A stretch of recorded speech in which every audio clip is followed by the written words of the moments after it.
It's been a roller coaster week at the FIBA U19 World Cup for Michigan center Morez Johnson. And the lowest moment of the roller coaster thus far has been his game three performance, which resulted in an ejection after a flagrant foul was taken. Morez only played 8 minutes and 50 seconds. He did get the start again at center over Daniel Jacobson. But in those 8 minutes and 50 seconds, he finished with 3 points on two shots, five rebounds, four fouls, and a block. And as I mentioned, of those four fouls, one of them was the flagrant that got him thrown out of the ball game. There's been quite a few eyes on Morez this week. Obviously, I think just Team USA watchers are paying attention to the guy that's starting at center. I think Michigan fans are trying to figure out who their new center is, what upside is there. I think you've certainly got Illinois fans hate watching, and to a weird extent, you've got Purdue fans who are like trying to get Daniel Jacobson the center spot again. So there's been a lot of eyes on Morez, and game one was great. Game two was okay. Game three was basically the worst case scenario if you're me, rooting for Morez Johnson to have a great week. So, how concerned should I be? Number one, with the fouls in general, but number two, with his ejection from Team USA's third game.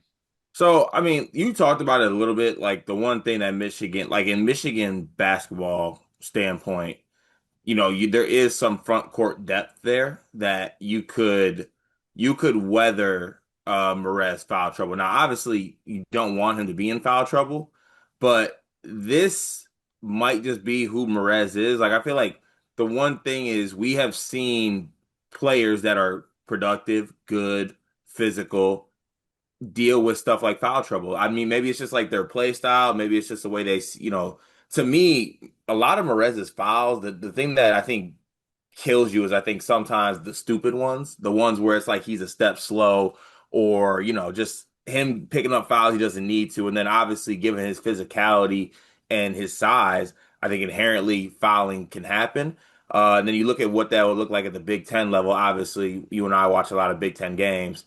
There are some games that go on and refs will do what they need to do to make it about them. This is a stripes league. So, I mean, it's just concerning because you want Morez on the floor, and at this point of his career, I think he's just a guy that always finds himself in foul trouble. Yeah, it's kind of just like a bug of the player that is Morez Johnson, right? Like, I don't know. I'm trying to think. Like, you go on vacations with me, and I'm gonna sleep too long in the morning. Yeah, Uh, no, it's like it's people have a hard time coming to grips with it because it's not necessarily a basket. Like I feel like when you look at some players, like oh, his downside is he doesn't have a left hand, or oh, his downside is that he's not a good rim protector. There's an art and a skill to not fouling, and Morez lacks the ability to not foul. Like that's a down. Like people want to talk about like his maybe not being able to stretch the floor. Like one of the downsides of his game is that he can't stop fouling. It's a thing. yeah. Okay. So, I don't know if you're gonna consider this a spin zone for me or not. I don't. I'm not saying this to try and defend Morez at all, but maybe try and just understand why I think he's so foul prone. Number one, it's just the reality of an undersized big, right? He's what, 6'8" and a half, 6'9", Mm. playing the five. Like if you're that small in the Big Ten or elsewhere, you're gonna run into foul trouble. But two, much more for me, the biggest reason why he's constantly in foul trouble is the way he's wired mentally, which I don't think anyone would dispute. He's very physical. He's the quote unquote dog. And I don't know, like I don't think Morez has ever seen like a shot at the rim he's not trying to contest, even if they're stupid to contest. Like you probably should get out of the way of a couple posters, but he wants to try, and you're like, you're not getting that shit on my rim. And when you're 6'8" trying to do that, you end up in foul trouble a lot. But to add to it, Car, I would just say this. I think usually the role that he's played since we've followed Morez Johnson is okay with that. maybe I'm wrong, but like at Illinois, he's coming off the bench behind Big T. Was like avoiding fouls something they wanted? No, we don't care. Like, come in and use your 5 fouls and make your presence felt physically, right? I think that's how Illinois wanted him to play. And I think, I'm not saying that built those habits, but I think that just reinforced in Morez's mind, like, I'm a dog. I'm going to go outwork you. I'm going to be physical and use my fouls. On Team USA with this team, I mean, they only kept him and Jacobson. They could have kept a third center, but like I have a hard time watching the way this team plays. How Morez has taken the starting spot from Jacobson. I think the coaching staff wants him to use his fouls, right? Like, what else are you on the floor for if you're Morez Johnson next to Koa Pete and DeBonsa and Michael Brown for, other than to like be the physical anchor of Team USA's toughness mentality and take fouls if you need to. At Michigan, even he's going to start at center.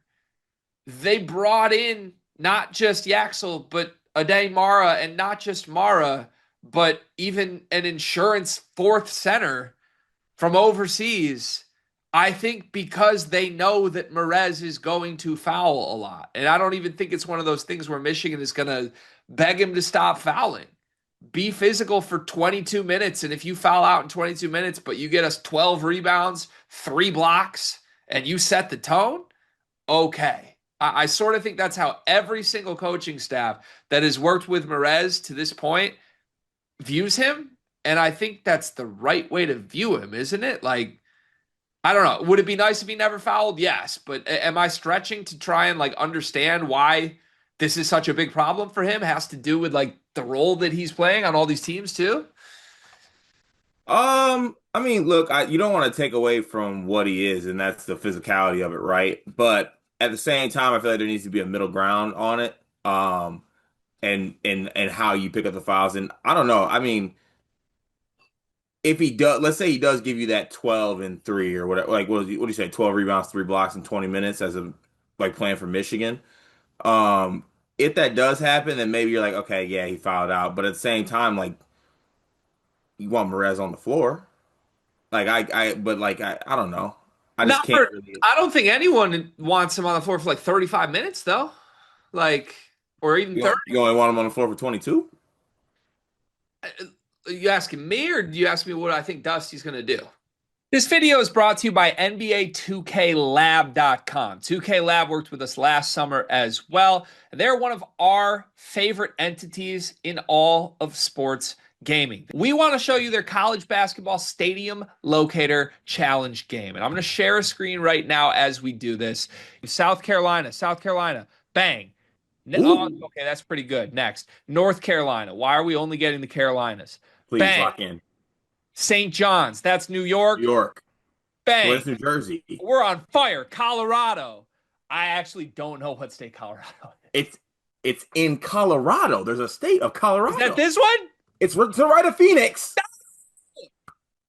Anyway, you get the picture. This game's really fun. They've got more games as well, like Guess the NBA Player, Mystery Fantasy Draft, and more. Stay tuned for all of the college football content and games that they'll be putting together to help you get the best experience out of college football 26. Back to the video.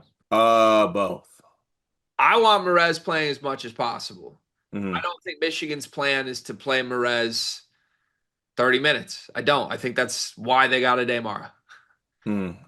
Okay. And he's going to play more than Mara, but like, I think that is going to be a split situation for sure.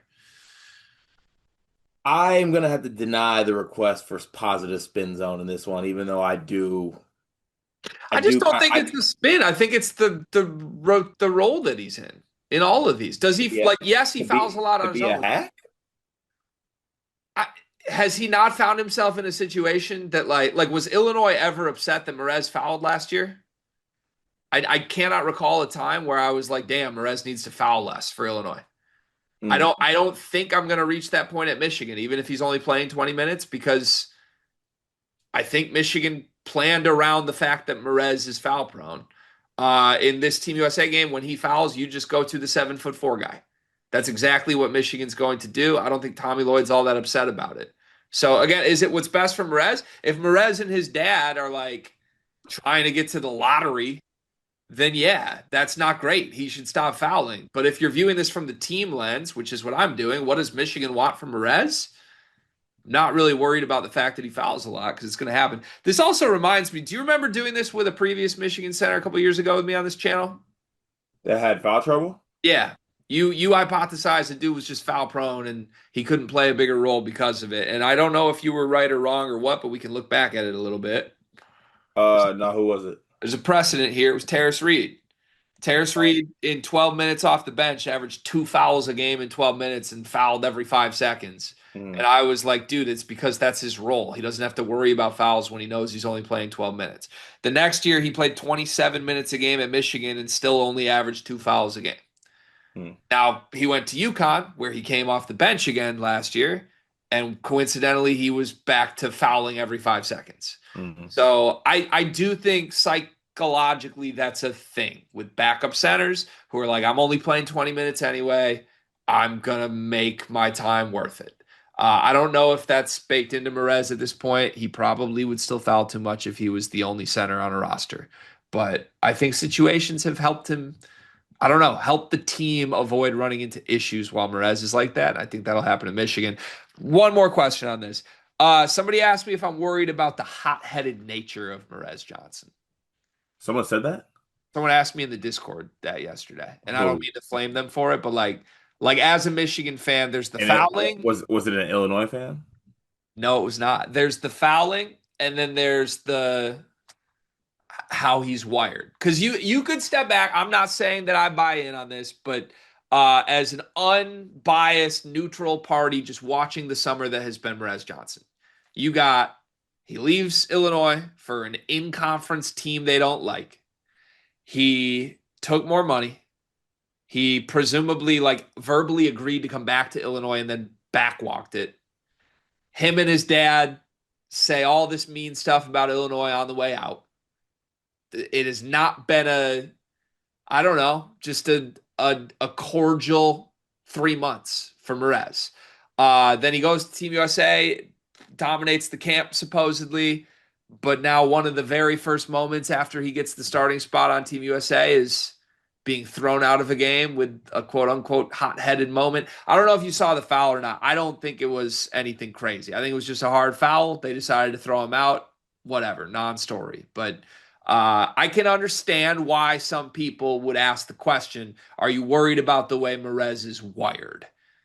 What would you say to those people?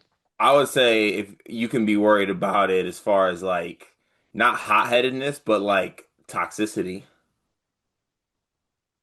like in that kind of in like volatile maybe, but like not like hot-headedness is not like his intensity on the court is not like I want that. I feel like that's adds to it, but you do have a situation with all the stuff you just laid out is like there is a little bit of volatility. Like in every move this summer, it's been you know, come about even like him posting his own highlights of him destroying his old teammate on his Yeah, Instagram story. Like another one. Yeah. like that it's just a little bit of like tread lightly if he's on the team. There might be some volatility involved in this. I like the volatility word. I think that's the right word. It's not hot-headedness. It's not, I don't know, anything. It's volatility. Ki- There's a lot of potential outcomes here. Yeah. No, there is. Can I ask you one more question? Because I said this yesterday when we were talking about the U19 game takeaways, and you brought up Terrace, and I used to remember that now I'm dipping back to like the Terrace days in Michigan. At least that first year, a lot of his fouls were like just him being in the wrong spot.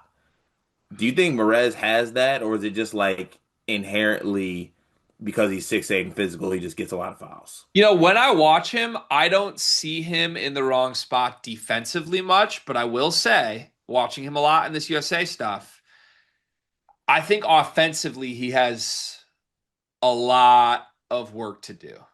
And I don't mean just skill stuff. I know Illinois fans are like, oh, you're gonna shoot threes now? Are you gonna shoot threes? You're gonna pass?